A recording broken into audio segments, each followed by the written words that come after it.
Baik, salam semuanya teman-teman. Shalom. Baik, terima kasih waktu yang telah disediakan atau yang dipersilakan kepada saya untuk menyampaikan sebagian kebenaran firman Tuhan pada sore ini. Dan mari kita buka Alkitab kita yang terambil dari Lukas pasal 14 ayat 25 sampai 35. Sekali lagi, Lukas pasal 14 ayat 25 sampai 35. Yang sudah mendapatkan katakan amin. Amin. Baik, kita akan membacakan saling berganti. Nanti izinkan saya membacakan terlebih dahulu perikopnya, yaitu segala sesuatu harus dilepaskan untuk mengikuti Yesus. Ayat pertama saya bacakan dan yang ke-26 nanti saudara-saudara yang bacakan. Yang ayat ke-25, pada suatu kali banyak orang berduyun-duyun mengikuti Yesus. Dalam perjalanannya sambil berpaling, ia berkata kepada mereka, Jikalau seorang datang kepadaku dan dia tidak membenci bapaknya, ibunya, istrinya, anak-anaknya, saudara-saudaranya, laki-laki dan perempuan, bahkan nyawanya sendiri, ia tidak dapat menjadi muridku. barang siapa tidak memikul salibnya dan mengikuti aku, ia tidak dapat menjadi muridku. Sebab siapa di antara kamu yang kalau mau mendirikan sebuah menara, tidak terlebih dahulu membuatkan rangkaiannya, kalau cukup uangnya menyelesaikan pekerjaan itu. Supaya jikalau ia sudah meletakkan dasarnya dan tidak dapat menyelesaikannya, jangan-jangan semua orang yang melihatnya mengejek dia. Sambil berkata, orang itu boleh mendirikan, tetapi tidak sanggup menyelesaikannya. Atau raja manakah yang kalau mau pergi berperang melawan raja lain, tidak duduk dahulu untuk mempertimbangkan apakah dengan 10.000 orang siap sanggup menghadapi lawan yang mendatanginya dengan 20.000 orang. Jikalau tidak, ia akan mengirim utusan selama musuh itu masih jauh untuk menanyakan saudara-saudara perdamaiannya. Demikian pula lah tiap-tiap orang di antara kamu yang tidak melepaskan dirinya dari segala miliknya tidak dapat menjadi muridku. Garam memang baik, tetapi jika garam juga berdiawa, dengan apakah dia disimpan? Ayat 35 sama-sama kita bacakan. Tidak ada lagi gunanya baik untuk ladang maupun untuk pupuk, dan orang membuangnya saja. Siapa mempunyai telinga untuk mendengar, hendaklah ia mendengar. Baik teman-teman, pada sore ini saya mengambil tema pada pembacaan kita pada sore ini yaitu menjadi murid yang berkualitas. Nah, kualitas menurut Kamus Bahasa Indonesia berarti tingkat buruk atau sesuatu derajat atau taraf mutu. Berkualitas diartikan bahwa suatu mempunyai kualitas yang mutu yang baik. Setiap guru juga akan bangga jika murid-muridnya berkualitas, mempunyai bakat atau mempunyai kepintaran masing-masing. Setiap guru mempunyai hal yang bangga untuk murid-muridnya. Begitu juga para pemimpin akan senang ketika orang yang dipimpin adalah orang-orang yang berkualitas.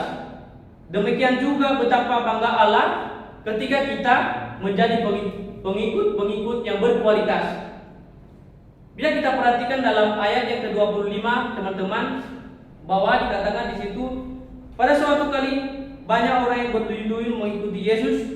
Dalam perjalanan sambil berpaling, ia berkata kepada mereka. Ini konteks dari peristiwa yang terjadi pada saat Yesus sudah mengadakan banyak mujizat dan pengajaran menakjubkan banyak orang mulai mengagumi Yesus, dan Yesus pada saat itu sangat terkenal. Keadaan demikian membuat berbondong-bondong yang ingin menjadi pengikutnya. Nah, melihat hal tersebut teman-teman, Yesus menyampaikan secara sangat menjadi murid Kristus yang berkualitas. Atau syarat-syarat pemberitaan syarat-syarat itu, Yesus bermaksud supaya para pengikut adalah pribadi yang bermutu tinggi. Nah, pada siang hari ini ada 3 hal yang menjadi syarat-syarat menjadi murid yang berkualitas. Yang pertama, teman-teman, mengasihi Allah lebih dari segala sesuatu.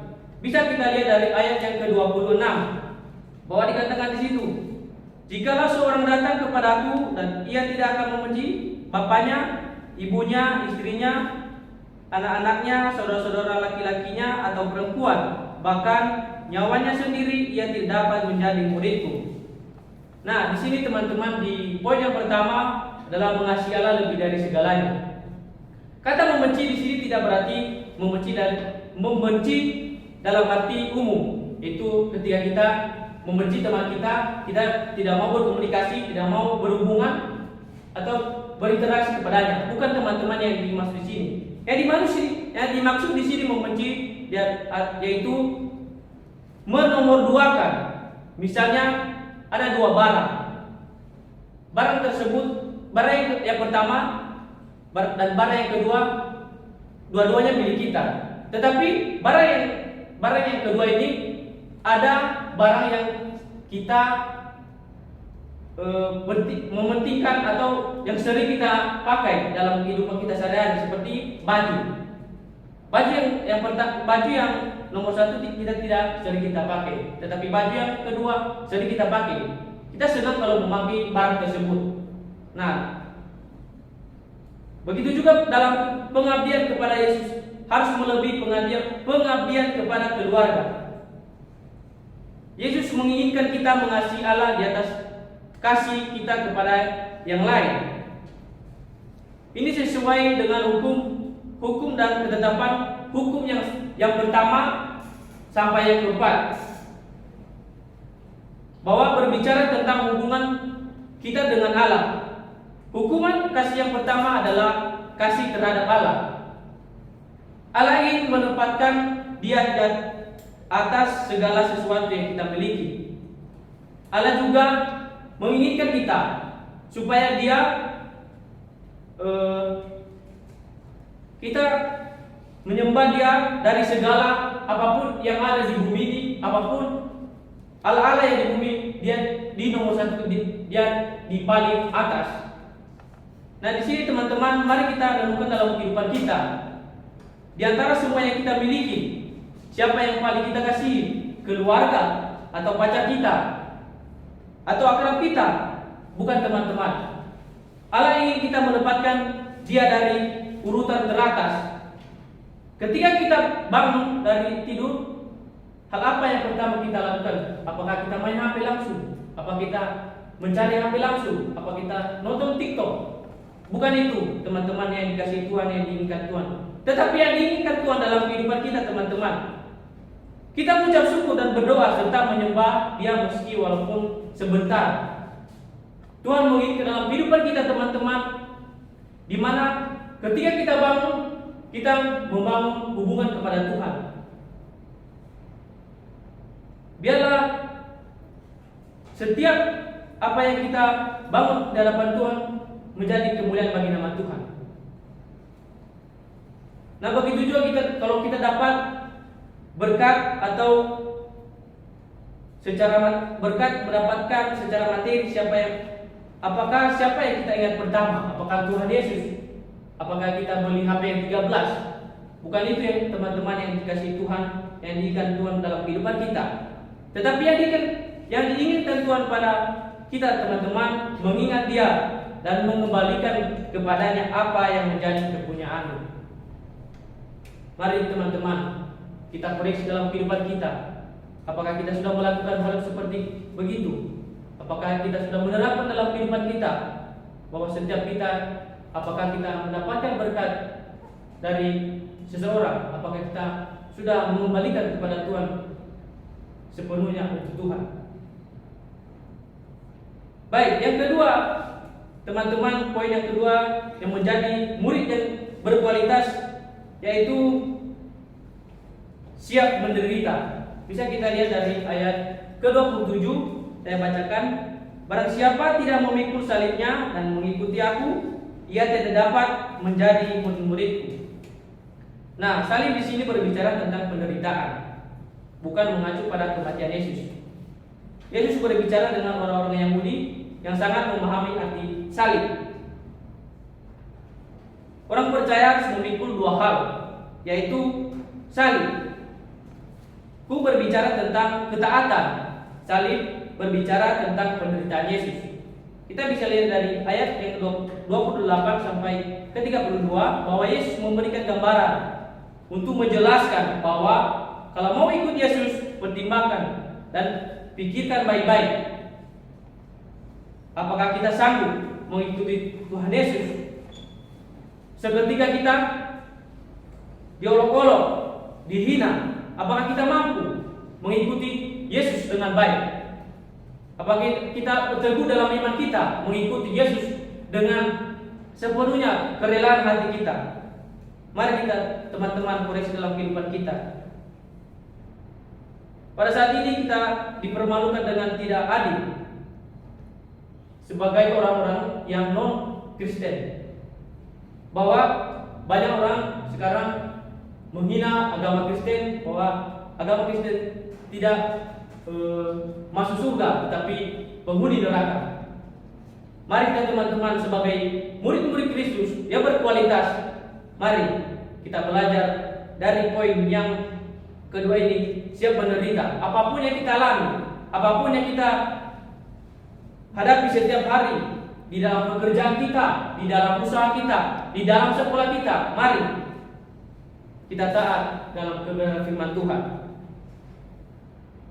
Dan poin yang ketiga teman-teman yang menjadi renungan kita pada sore ini, bahwa menjadi murid yang Kristus yang berkualitas, yang ketiga siap berkorban untuk Tuhan.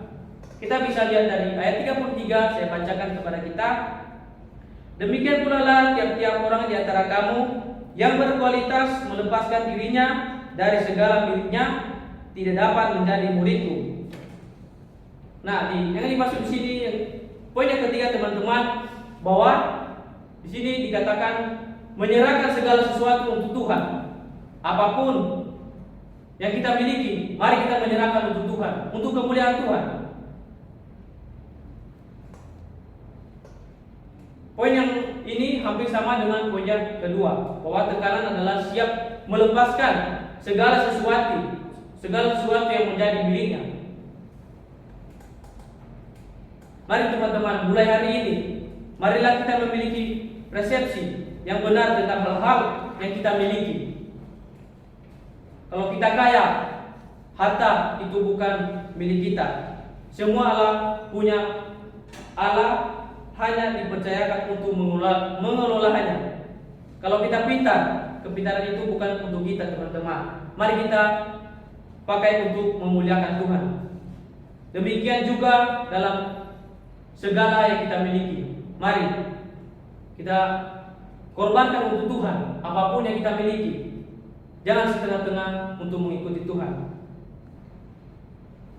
Baik, biarlah kesimpulan pada pembacaan firman Tuhan pada saat ini adalah ketika kita menjadi garam yang tidak berkualitas, tidak ada gunanya teman-teman.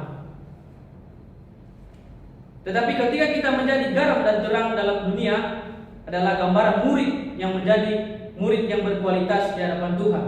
Mari teman-teman kita koreksi dalam kehidupan kita.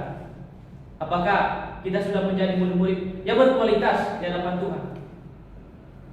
Mari teman-teman kita terapkan dalam kehidupan kita.